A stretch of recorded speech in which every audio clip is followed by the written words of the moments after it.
Halo, selamat sore Tribuners. Hari ini Ariska kembali hadir menemani Anda dalam live Tribun Travel Update edisi Senin 1 Agustus 2022.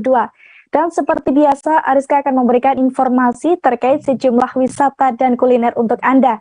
Tentunya akan disampaikan secara langsung bersama sejumlah reporter kami yang ada di berbagai daerah. Inilah live Tribun Travel Update selengkapnya. Tribuners, untuk memeriahkan perayaan Tahun Baru Islam 1 Muharram 1444 Hijriah, warga Kelurahan Kenanga mengadakan lomba Krito Surong. Lomba ini diikuti oleh peserta secara berpasangan, di mana mereka berperan sebagai penumpang dan pendorong Tribuners. Para peserta ini harus melewati rute yang telah dibuat panitia dengan sejumlah rintangan. Dan bagaimana kemeriahan lomba di sana akan disampaikan oleh rekan Edwardi dari Bangka Pos. Silakan rekan Edwardi. Ya, terima kasih rekan Ariska. Memang benar lomba Krito Surong ini merupakan warisan budaya tak benda dari Kabupaten Bangka, di mana Krito Surong ini dahulunya merupakan alat transportasi yang digunakan oleh masyarakat zaman dulu untuk membawa barang-barang dari rumah ke kebun seperti junjung sahang, lada, hasil panen kebun. Juga bisa juga untuk mengangkut orang, misalnya mengangkut anaknya dari rumah ke kebun ataupun sebaliknya. Jadi memang Krito Surong ini kalau sekarang sudah hampir punah karena dibuat dari kayu, dari bahan kayu, baik rangka ataupun rangka tubuh kereta maupun roda kereta juga semuanya dari kayu. Nah, kalau sekarang ini kan sudah zaman modern, ini yang kereta yang sudah modern dari besi ya, dibuat dari besi ataupun dari roda, dari karet.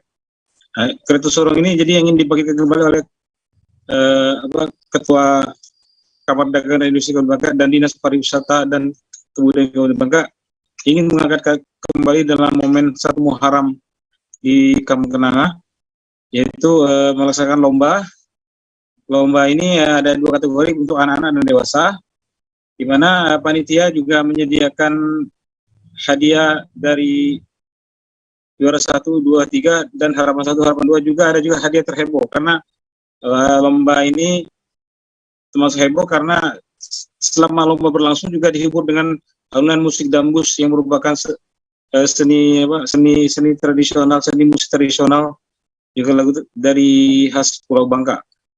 Memang dalam kegiatan ini mendapatkan sambutan meriah dari masyarakat maupun para generasi muda yang merupakan sasaran pokok kegiatan ini, karena banyak di antara generasi muda saat ini banyak yang tidak mengenal apa itu Krito Surong. Padahal zaman dulu sangatlah populer sebagai alat angkut tradisional bagi masyarakat di Pulau Bangka ini. Mungkin demikian rekan Ariska yang bisa saya laporkan. Baik, terima kasih atas laporan Anda rekan Edwardi dari Bangka Pos. Tribuners, saat berkunjung ke Klaten, tak ada salahnya jika Anda mampir ke Umbul Kemanten atau Umbul Manten. Umbul Manten ini berbeda dengan tempat wisata air lainnya yang ada di Klaten, Tribuners. Sebab hingga saat ini, Umbul Manten masih menjaga keberadaan kolam alam dengan suasana asri. Dan untuk melihat suasana serta keasrian di Umbul Manten, kita sudah terhubung dengan Ratna dari Tribun Travel. Silakan rekan Ratna. Ya, terima kasih rekan Ariska. Jadi untuk Umbul Kemanten atau yang sering disebut Umbul Manten ini, lokasinya itu dekat dengan Umbul Pelem. Tepatnya ada di Wunut, Kecamatan Tulung, Kabupaten Klaten, Jawa Tengah. Jadi bagi para tribuners yang mau main ke Umbul Manten, bisa berangkat dari kota Solo dengan mengarahkan kendaraan ke arah jalan Solo Jogja. Nanti sampai di Pasar Tegal Gondo itu belok ke kanan, ikutin jalan saja lurus terus sampai ada papan tanda Umbul Manten. Nah, untuk harga tiket masuknya sendiri, Umbul Manten ini cukup terjangkau, hanya mematok tarif Rp10.000 per orang. Tiket masuk ini berlaku baik di hari kerja maupun hari weekend, jadi untuk tarifnya sama Rp10.000.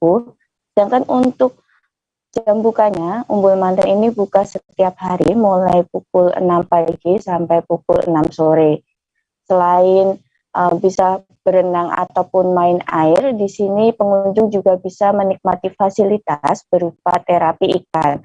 Terapi ikan biasanya banyak dimanfaatkan pengunjung untuk menghilangkan rasa pegalinu ataupun capek-capek. Nah, untuk fasilitasnya sendiri di Umbul Mantan ini cukup lengkap. Ada sekitar 5 kolam yang terdiri dari 2 kolam untuk dewasa, 2 kolam anak-anak, dan 1 kolam terapi ikan. Selain kolamnya yang masih alami, di sini juga ada aliran sungai kecil bisa untuk pecah atau main air. Ada juga beberapa gazebo, musola, dan tempat bilas ataupun toilet. Selain kolamnya yang masih alami, di sini Tribuners juga bisa makan aneka ragam makanan maupun minuman yang dijajakan di beberapa warung sederhana yang ada di Umbul Mantan. Ada sekitar 5 warung yang menjajakan aneka macam makanan berat mulai dari sop, terus ada juga nasi goreng, paket ayam, paket nila, dan ikan-ikan lainnya. Ada juga aneka snack seperti pisang goreng, terus mendoan, sosis, dan aneka minuman.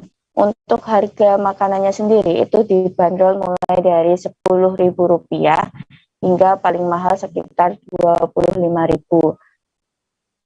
Demikian rekan Ariska yang bisa saya sampaikan. Baik, rekan Ratna dari Tribun Travel, terima kasih atas rekomendasi dan juga informasi Anda. Tribuners, penutupan event Likupang Tourism Festival 2022 diadakan secara meriah, yakni dengan live musik dari penyanyi ibu kota Citra Scholastika. Tribuners, penutupan event tahunan di Pantai Paal Likupang ini pun dipadati oleh ratusan masyarakat. Lantas bagaimana suasana penutupan Likupang Tourism Festival 2022 akan disampaikan oleh rekan Fistel Mukwan dari Tribun Manado. Silakan rekan Fistel. Iya, makasih rekan Ariska. Dapat kami infokan untuk Likupang Tourism Festival 2022 ini dilaksanakan oleh pemerintah Kabupaten Minahasa Utara di Pantai Pal, Kecamatan Likupang, Kabupaten Minahasa Utara, Sulawesi Utara. Nah, Likupang Tourism Festival ini dilaksanakan selama 3 hari. Di pembukaan yaitu hari Jumat, Sabtu, dan Minggu. Minggu kemarin itu penutupan. Nah, perlu juga diketahui untuk event ini dibuka langsung oleh Menteri Pariwisata dan Ekonomi Kreatif, Bapak Sandiaga Uno pada hari Jumat. Dan penutupan tadi malam berlangsung dengan meriah, di mana dari hasil pantauan kami, sebelum acara penutupan itu dimulai puncaknya jam 8 malam. Jadi sebelum acara penutupan dapat kami pantau, di pesisir pantai ada ratusan masyarakat yang sedang bersantai, ada yang duduk santai, ada yang mandi, dan ada yang bersuah foto. Selain itu ada juga ratusan. Jadi kalau keseluruhan yang hadir di Likupang Festival ini ribuan masyarakat, baik masyarakat Minahasa Utara maupun dari luar Kabupaten Minahasa Utara yang datang. Jadi banyak ada di pantai. Selain dari itu ada banyak juga di stand masyarakat lokal atau di rumah-rumah masyarakat lokal yang berjualan berbagai masakan kuliner seperti pisang. Di sana ada pisang goroko, di mana pisang goroko ini adalah makanan salah satu kuliner khas di Minahasa Utara, yaitu pisang goroko. Itu yang dijual oleh masyarakat lokal di masyarakat Desa Marinso yang berjualan di Pantai Pal. Selain itu, ada puluhan stand-stand yang memang sudah disediakan oleh pemerintah Kabupaten Minahasa Utara. Di situ ada kuliner, pakaian, dan ada jualan-jualan khas Kabupaten Minahasa Utara. Nah, di sana juga dapat kami pantau memang cukup banyak masyarakat yang hadir, ribuan yang hadir. Di sana juga memang cukup padat kendaraan baik roda 2 maupun roda 4. Nah, sebelum acara penutupan memang Bupati Minahasa Utara turun langsung Bapak Jone Ganda yang didampingi langsung oleh Ketua Panitia Pak Yoce Denga. Nah, saat itu sebelum penutupan Bupati melihat langsung stand-stand dan berkunjung ke tempat-tempat warga yang berjualan untuk pelaku-pelaku UMKM sambil melihat Bupati berbincang-bincang dengan para pelaku UMKM sambil bersuah foto dengan masyarakat yang ingin bersuah foto. Bupati didampingi langsung juga bersama istri tercinta Risya Davega Ganda. Nah, setelah itu lebih meriah lagi di mana dihibur dengan live musik atau adanya konser dari penyanyi-penyanyi lokal, dan lebih meriahnya lagi ketika hadir penyanyi ibu kota, yaitu Citra Scholastika. Jadi memang ada beberapa lagu yang dinyanyikan oleh penyanyi kita, penyanyi ibu kota, yaitu Citra Scholastika, dan dia membawakan beberapa lagu, dan situ memang cukup meriah. Masyarakat memang dengan penuh sukacita mereka menyanyikan lagu-lagu apa yang dinyanyikan oleh penyanyi yang menghibur mereka. Nah, dengan begitu Yoce Denga sebagai ketua panitia Likupang Festival ini, dia sangat bersyukur, apalagi ini baru tahun kedua untuk penggelaran Likupang Festival ini, dan dia lebih bersyukur karena Likupang Festival ini baru 2 tahun, namun sudah masuk dalam event nasional, yaitu Karisma Event Nusantara 2022. Itu juga sebagaimana dalam pembukaan Pak Menteri Sandiaga Uno menyampaikan dan sangat mengapresiasi baik pemerintah Kabupaten Minahasa Utara dan panitia, karena meskipun usianya yang masih cukup muda, artinya berbuat tahun, namun sudah bisa berhasil menembus event nasional, di mana event nasional ini untuk menembusnya tidak gampang. Tapi bagi ketua panitia Yoce Denga adalah suatu kebanggaan secara pribadi, pemerintah dan seluruh masyarakat Kabupaten Minahasa Utara. Nah, dengan suksesnya kegiatan ini, Yoce Denga menyampaikan banyak terima kasih atas dukungan dari masyarakat Kabupaten Minahasa Utara dengan terselenggaranya acara ini dengan baik, dengan adanya keamanan dan ketertiban dari masyarakat lokal yang ada di Likupang khususnya. Dengan begitu dia bersyukur dan dia berharap agar event tahunan ini terus berjalan dan kedepannya lebih baik lagi. Demikian rekan Ariska. Baik, rekan Fistel Mukuan dari Tribun Manado, terima kasih dan selamat bertugas kembali. Tribuners, selanjutnya kami akan ajak Anda menuju ke Kabupaten Tenggamus. Di sana ada satu tempat rekreasi yang bisa memanjakan mata Anda, Tribuners. Namanya Bukit Idaman. Tempat rekreasi yang satu ini menawarkan pemandangan Gunung Tenggamus yang indah. Selain itu, dari atas bukit ini Anda juga bisa melihat perkebunan sayur yang segar. Dan untuk mengetahui lebih lengkapnya keindahan Bukit Idaman, kita sudah terhubung dengan rekan Diki Ariftia dari Tribun Lampung. Silakan rekan Diki. Terima kasih Ariska. Selamat sore Tribuners, saya reporter Tribun Lampung. Yang bisa saya sampaikan di sini, Bukit Idaman merupakan sebuah argo wisata taman di Kecamatan Gisting, Kabupaten Tenggamus. Dari sini terlihat pemandangan yang cukup indah dan sangat memanjakan mata. Selain dari perkebunan sayuran yang terkenal di Kabupaten Tenggamus sendiri, dari Bukit Idaman ini juga terlihat Gunung Tenggamus yang menjadi salah satu objek wisata yang banyak dikunjungi juga untuk para pencinta alam di Kabupaten Tenggamus ini. Dan di tempat ini juga sangat terjangkau untuk tiket masuknya, hanya sekitar 10.000 per orang, dan di tiket masuk tersebut mendapatkan 2 kupon. Untuk kupon pertama itu bisa ditukarkan dengan kopi dan bayar seikhlasnya. Dan selanjutnya untuk fasilitas yang ada di Bukit Idaman ini cukup banyak dan cukup lengkap.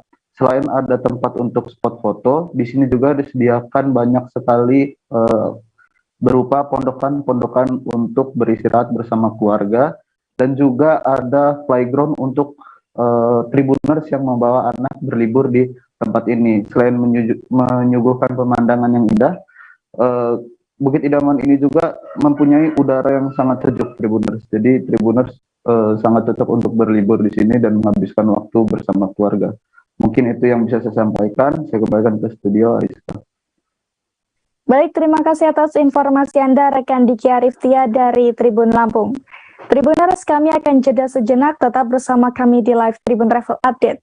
Saya itu mas, ya dulunya tukang koran. Oh gitu ya. Tukang koran. Ya saya baca ya Pak. Tuh kan pernah baca kan? Ya.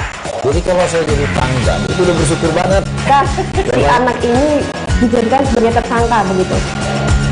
Ya, kalau ini kita bicara yang di luar kasus Situbondo ya. Dikenal dengan nama hujan shower, di mana terdapat batas jelas antara daerah hujan dan tidak hujan yang biasanya terjadi pada fase awal mature stage atau tahap berbahaya dewasa. itu Kang.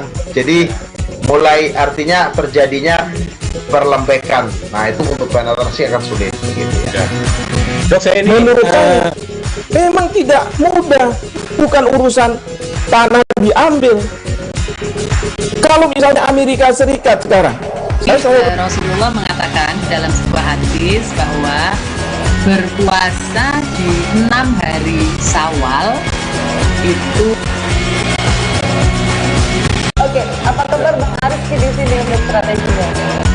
Kalau saya sendiri di Jumit 37 ini yang semalam baru mulai, saya udah pasti. Sebenarnya aku nggak ngerasain penangkapan atau penggerebekan atau apapun itu, karena gini loh, posisinya aku kriteria. Jadi kita mengenal disebut dengan stroke yang tidak berdarah dengan stroke yang berdarah. Stroke yang tidak berdarah itu biasanya ditandai dengan adanya penyumbatan. Kalau itu penyumbatan di sini mungkin pikirnya tidak ke situ kali ya, tapi kalau di Korea atau di Kamboja itu ada beberapa paper yang Saya itu mas, ya dulunya tukang koran. Oh gitu ya. Tukang koran. Ya saya baca ya Pak. Tuh kan pernah baca kan? Ya. Jadi kalau saya jadi pangdam itu udah bersyukur banget. Kak, si anak ini dijadikan sebagai tersangka begitu. Ya, kalau ini kita bicara yang di luar kasus Situbondo ya. Dikenal dengan nama hujan shower, di mana terdapat batas jelas antara daerah hujan dan tidak hujan yang biasanya terjadi pada fase awal mature stage atau tahap Berbahaya dewasa. itu Kang.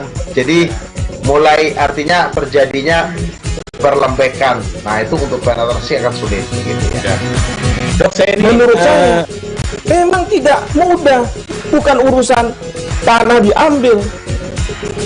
Kalau misalnya Amerika Serikat sekarang, Rasulullah mengatakan dalam sebuah hadis bahwa berpuasa di 6 hari Syawal itu. Oke, apa kabar Bang Aris di sini untuk strateginya? Kalau saya sendiri di Jumit 37 ini yang semalam baru mulai, saya udah pasti. Sebenarnya aku nggak ngerasain penangkapan atau penggerebekan atau apapun itu, karena gini loh, posisinya aku Kriteria. Jadi kita mengenal disebut dengan stroke yang tidak berdarah dengan stroke yang berdarah. Stroke yang tidak berdarah itu biasanya ditandai dengan adanya penyumbatan. kalau itu penyumbatan di sini mungkin pikirnya tidak ke situ kali ya, tapi kalau di Korea atau di Kamboja itu ada beberapa paper yang Saya itu mas, ya dulunya tukang koran. Oh gitu ya. Tukang koran. Ya saya baca ya Pak. Tuh kan pernah baca kan? Ya. Jadi kalau saya jadi pangdam itu udah bersyukur banget. Kak, si anak ini dijadikan sebagai tersangka begitu. Ya, kalau ini kita bicara yang di luar kasus Situbondo ya. Dikenal dengan nama hujan shower, di mana terdapat batas jelas antara daerah hujan dan tidak hujan yang biasanya terjadi pada fase awal mature stage atau tahap Berbahaya dewasa. itu Kang. Jadi mulai artinya terjadinya perlembekan. Nah itu untuk penetrasi akan sulit begitu ya. Dok, saya ini menurut saya memang tidak mudah, bukan urusan tanah diambil. Kalau misalnya Amerika Serikat sekarang, Rasulullah mengatakan dalam sebuah hadis bahwa berpuasa di 6 hari Syawal itu. Oke, apa kabar Bang Aris di sini untuk strateginya? Kalau saya sendiri di Jumit 37 ini yang semalam baru mulai, saya udah pasti. Sebenarnya aku nggak ngerasain penangkapan atau penggerebekan atau apapun itu, karena gini loh, posisinya aku Kriteria. Jadi kita mengenal disebut dengan stroke yang tidak berdarah dengan stroke yang berdarah. Stroke yang tidak berdarah itu biasanya ditandai dengan adanya penyumbatan. kalau itu penyumbatan di sini mungkin pikirnya tidak ke situ kali ya, tapi kalau di Korea atau di Kamboja itu ada beberapa paper yang Saya itu mas, ya dulunya tukang koran. Oh gitu ya. Tukang koran. Ya saya baca ya Pak. Tuh kan pernah baca kan? Ya. Jadi kalau saya jadi pangdam itu udah bersyukur banget. Kak, si anak ini dijadikan sebagai tersangka begitu. Ya, kalau Ini kita bicara yang di luar kasus Sibolombo ya. Dikenal dengan nama hujan shower, di mana terdapat batas jelas antara daerah hujan dan tidak hujan yang biasanya terjadi pada fase awal mature stage atau tahap Berbahaya dewasa. itu Kang. Jadi mulai artinya terjadinya perlempekan. Nah itu untuk penetrasi akan sulit. Gitu ya. Dok, saya ini menurut saya memang tidak mudah, bukan urusan tanah diambil. Kalau misalnya Amerika Serikat sekarang, Rasulullah mengatakan dalam sebuah hadis bahwa berpuasa di 6 hari Syawal itu. Oke, apa kabar Bang Ariski di sini untuk strateginya?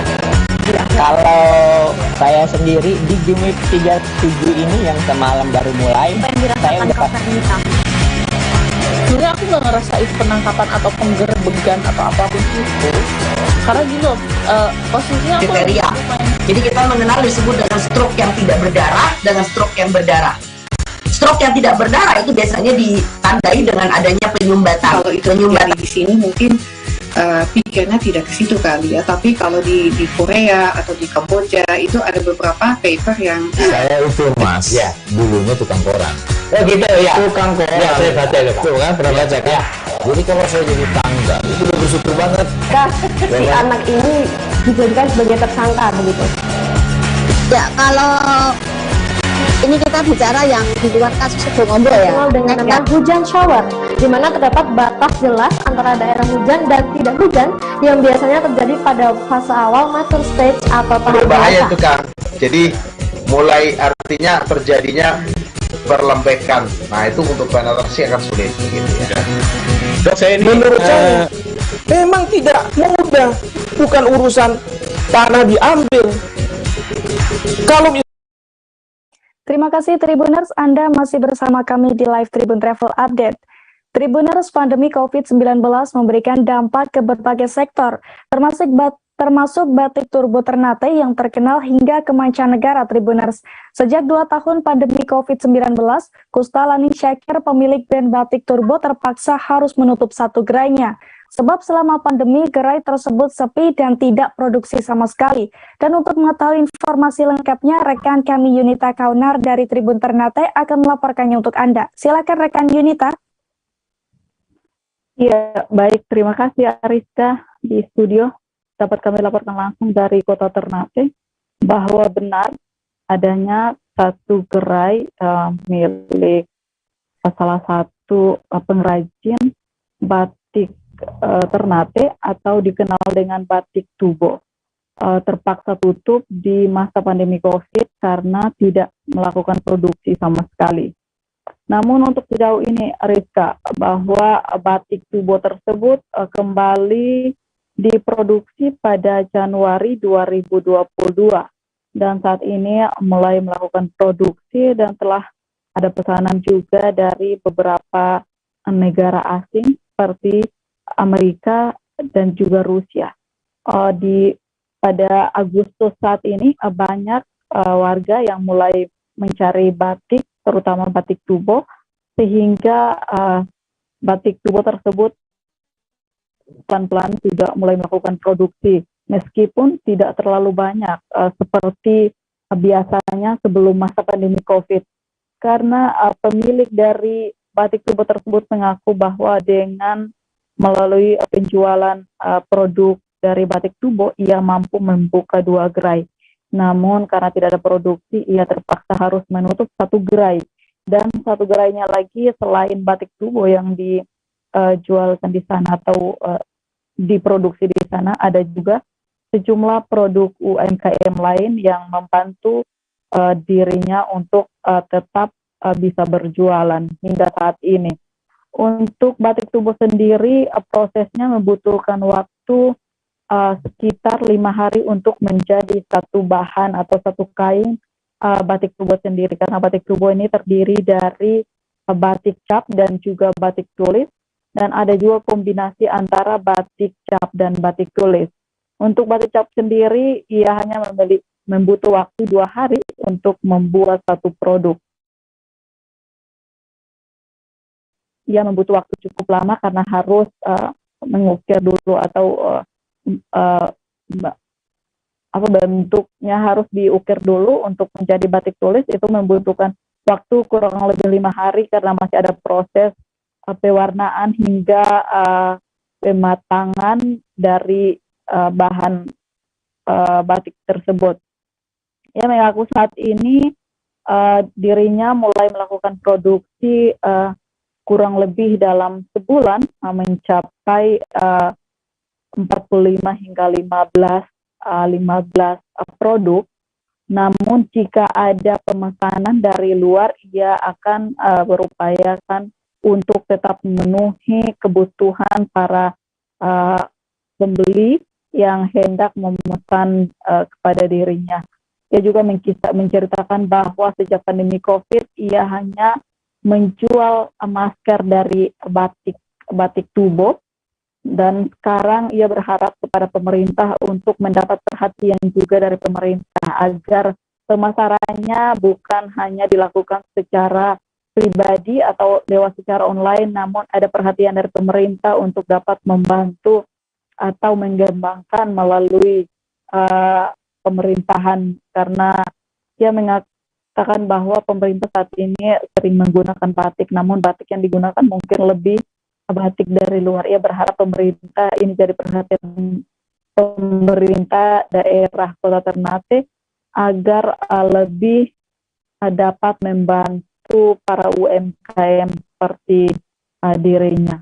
Mungkin seperti itu, saya kembalikan ke studio Ariska. Baik, terima kasih atas laporan Anda rekan Junita Kaunar dari Tribun Ternate. Dan Tribuners, rekan Junita juga sempat berbincang dengan Kustalani Syakir, pemilik brand batik tubo. Berikut liputannya untuk Anda. Oke, kau mungkin bisa jelaskan sedikit terkait dengan ini batik tubo ya? Batik tubo, batik tubo.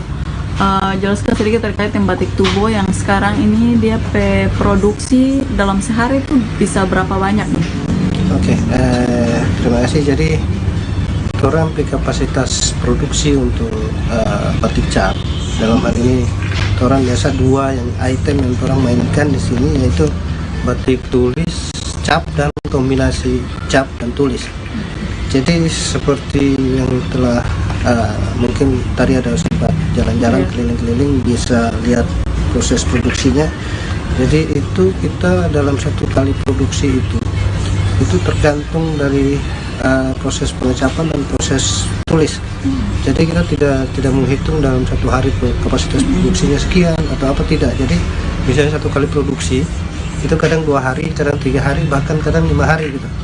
Jadi kita sambil menunggu proses pengecapan, proses pewarnaan dan sampai finishing. Karena itu ada di tahapan-tahapan ya. Proses. Sampai jadi satu bahan. Satu lembar kain itu membutuhkan 3 sampai 4 proses di situ.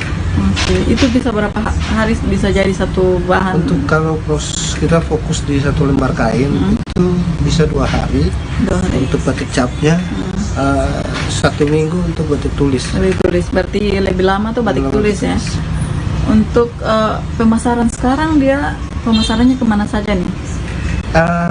Di masa pandemi, masa setelah pandemi COVID yang kita hadapi sekarang ini, untuk pemasaran masih tetap landai, pelan, tapi sudah mulai bergerak naik ya. Tren penurunan ada ketika pandemi kemarin, memang nihil transaksi di 2020 sampai 2021. Jadi alhamdulillah di awal tahun 2022 ini kita sudah mulai ada tren peningkatan, dan tadinya tidak ada produksi, sekarang sudah mulai ada produksi. Jadi dari Januari kemarin kita sudah mulai step by step untuk produksi dalam kapasitas ready stock yang kita punya di toko atau outlet yang kita punya. Jadi artinya di masa pandemi 2 tahun kemarin memang tidak ada ini sama sekali. Untuk penjualan di 2 tahun terakhir alhamdulillah nihil, karena kita ketergantungan market di rumah oleh-oleh ini adalah dari tamu yang dari luar. Tribuners, bagi Anda yang ingin kumpul, nongkrong bersama teman, atau bekerja dengan suasana berbeda, kami punya rekomendasinya untuk Anda, yakni di Warung Nusantara di Jalan Saku Bakti Jaya, Depok, Tribuners. Tempat ini memiliki konsep kombinasi antara Nusantara dan modern yang berupa area taman terbuka beralaskan bebatuan, Tribuners. Dan untuk melihat lebih detail suasana tempat ini, rekan kami Muhammad Dipa dari Warta Kota akan melaporkannya untuk Anda. Silakan rekan Dipa. Oke, baik rekan Ariska. Ya, betul sekali konsep desain minimalis industrialis ini begitu terasa ya ketika kita masuk ke Warung Nusantara atau disingkat dengan Warnus. Nah, warung ini berada di Jalan Sakup Bakti Jaya, atau tepatnya berada di kawasan Jalan Juanda, Depok. Tepatnya lagi berada di samping tol Cinere Jagorawi. Nah, konsep dari warung makan ini adalah memadukan antara unsur modern dan juga Nusantara, di mana baik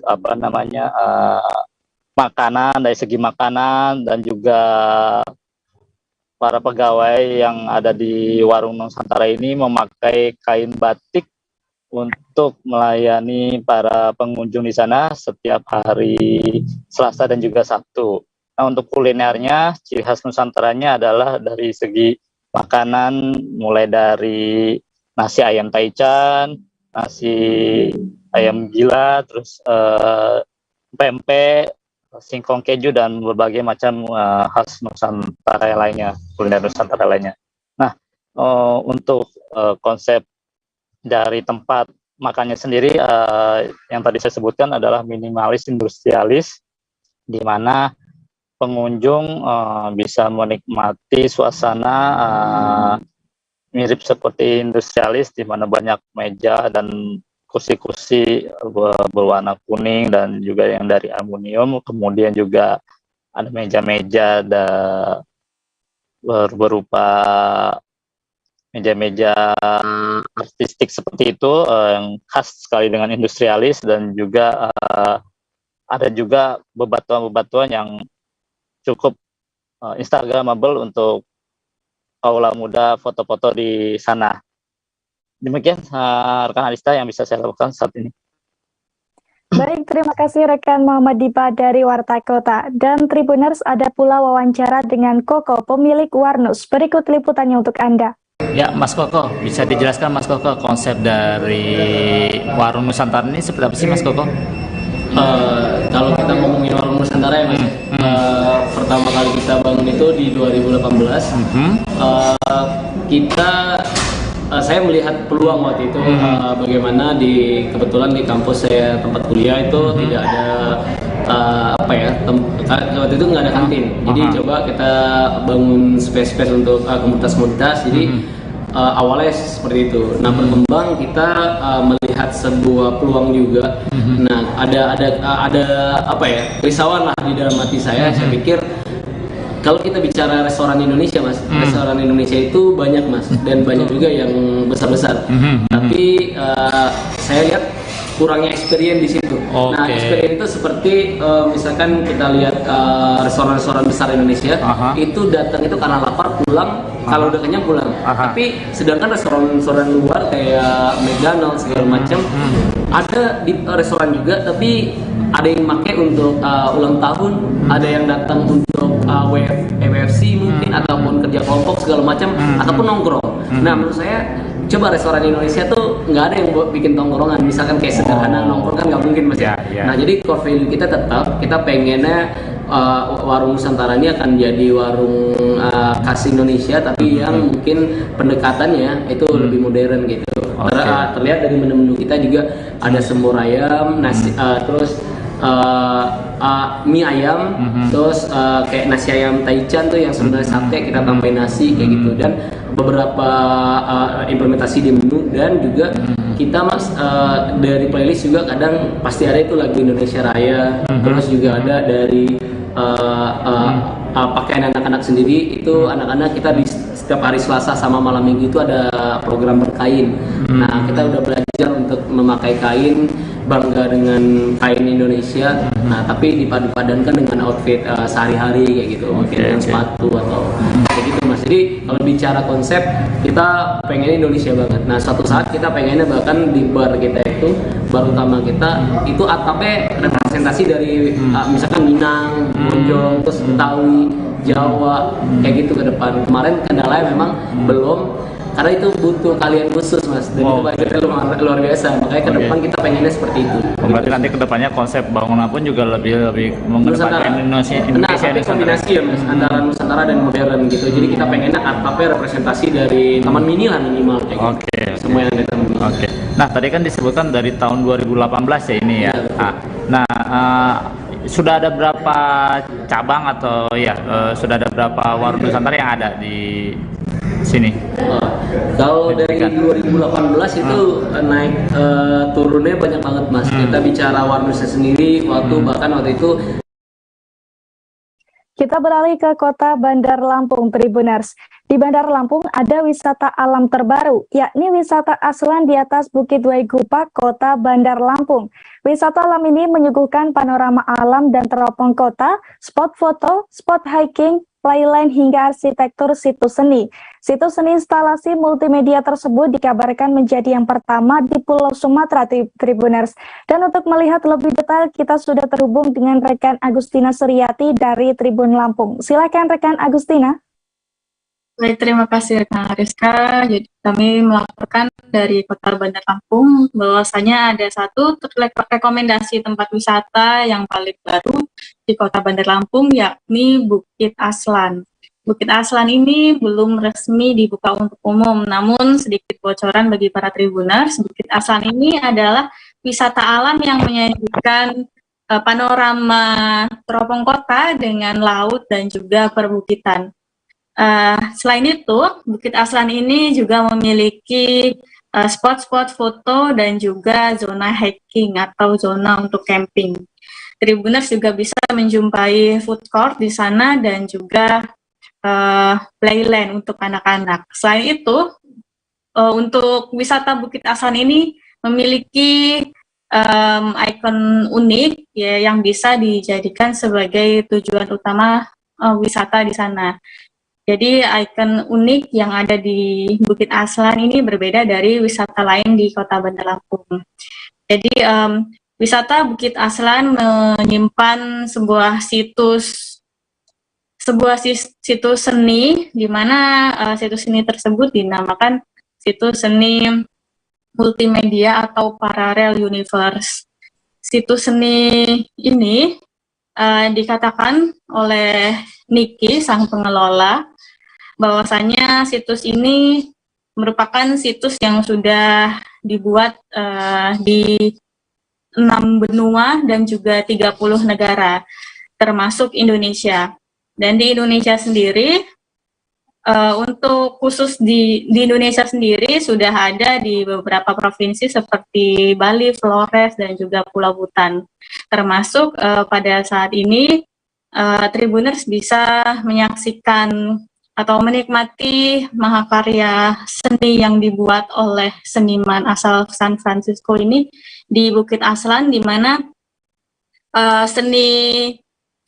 situs seni tersebut merupakan yang pertama di Sumatera. Jadi bisa dikatakan situs seni multidimensi tersebut merupakan yang ke-12 di Indonesia. Jadi Tribuners bisa melihat di mana situs seni tersebut berwujud berupa tembok dan juga patung-patung berbentuk abstrak dengan beberapa bentuk sudut di sana. Di mana di tembok tersebut, di beberapa bagian temboknya itu diukir sepatah sampai 2 patah kata, dan juga per kalimat diukir sebuah tulisan filosofi hidup dalam 3 bahasa, yakni bahasa Indonesia, bahasa Lampung, dan juga bahasa Inggris. Jadi di situ bisa diketahui situs seni tersebut bertemakan teka-teki dan kertas hidup. Jadi para wisatawan bisa menikmati situs tersebut sebagai karya seni, bahkan wisatawan juga bisa memecahkan sendiri makna dari filosofi hidup yang digadang mengenai keluarga, tentang makna keluarga, perayaan keluarga gitu. Jadi wisata ini unik, jadi Tribuners juga bisa menjajal spot foto. Yang kami rekomendasikan itu ada spot foto benteng, jadi Tribuners bisa merasakan seperti di atas benteng sebuah kastil istana di atas pegunungan, di mana kita juga bisa melihat panorama yang sangat cantik, terlebih apalagi kalau sore hari Tribuners bisa lihat sunset dengan sangat indah. Lalu pada malam hari Tribuners bisa melihat gemerlap lampu kota yang sangat luas dari ujung ke ujung di Kota Bandar Lampung.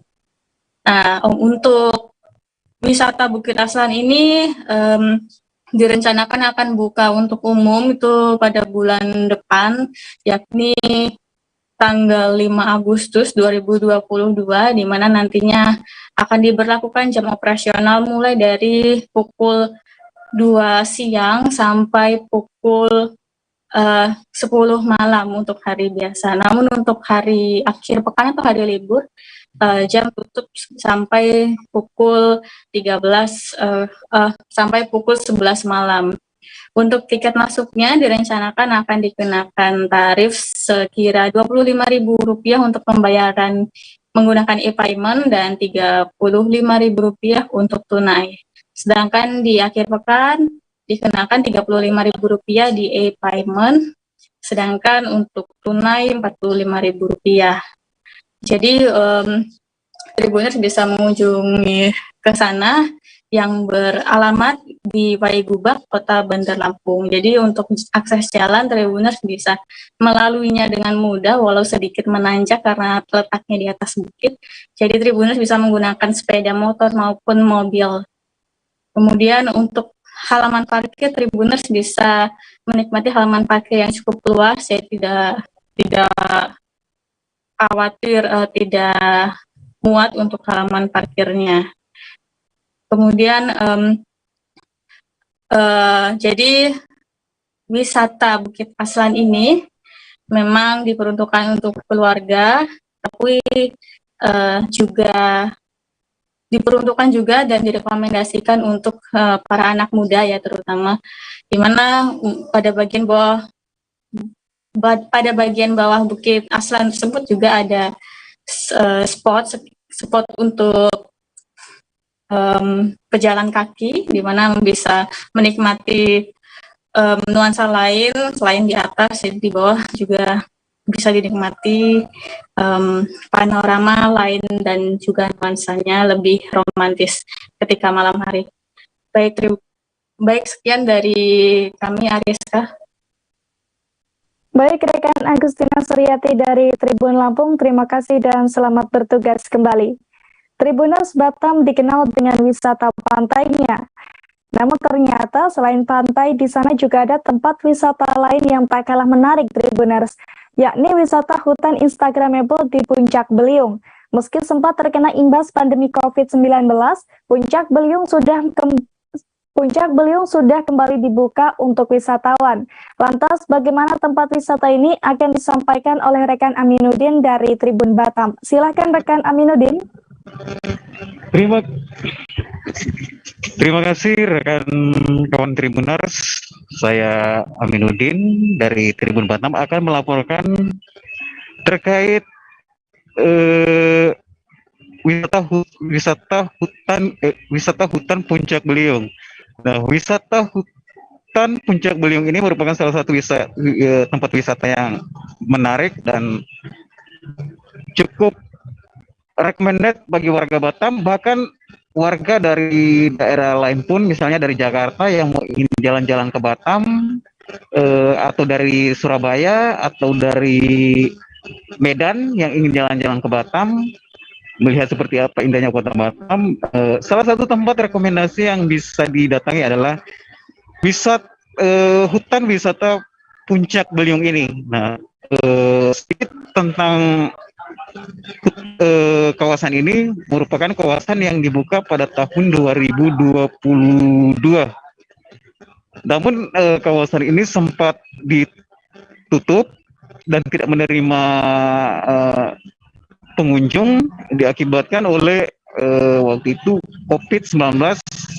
Nah, seiring masa recovery atau masa pemulihan, kawasan ini mulai dibuka kembali saat ini, dan perlahan para pengunjung dari berbagai daerah bahkan nasional, dari Jakarta, dari Surabaya, dari Medan yang ingin ke Batam mengunjungi tempat ini. Nah, uniknya lokasi tempat ini adalah selain kita bisa menyaksikan spot-spot menarik dari atas puncak bukit atau gunung, para pengunjung dari berbagai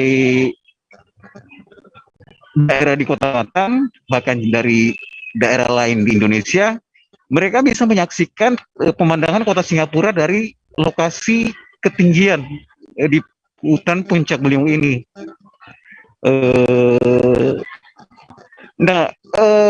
Hutan wisata Puncak Beliung ini merupakan hutan yang uniknya, menariknya dibangun secara swadaya oleh kelompok tani Harapan Kita di Kota Batam. Awalnya kawasan ini sebetulnya adalah hutan yang kemudian disulap menjadi kawasan wisata setelah ada kasus-kasus pencurian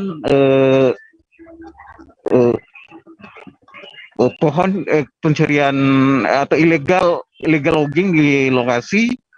Nah, sejak itu komunitas dari kelompok tani Harapan Kita Kota Batam mencoba untuk menyelamatkan kondisi hutan di lokasi dengan cara menyulapnya menjadi kawasan wisata, sehingga tidak hanya terjaga kelestariannya, tapi juga memberikan nilai tambah bagi komunitas itu sendiri maupun warga sekitar itu sendiri.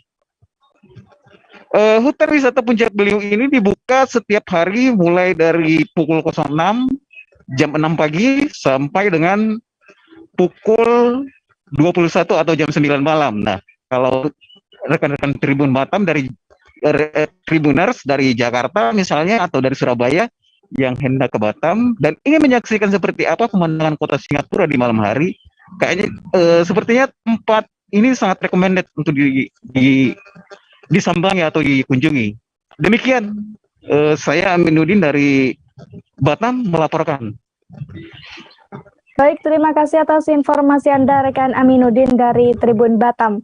Dan Tribuners, rekan Aminuddin juga sempat melakukan wawancara dengan pengelola yang bernama Agung. Berikut liputannya untuk Anda.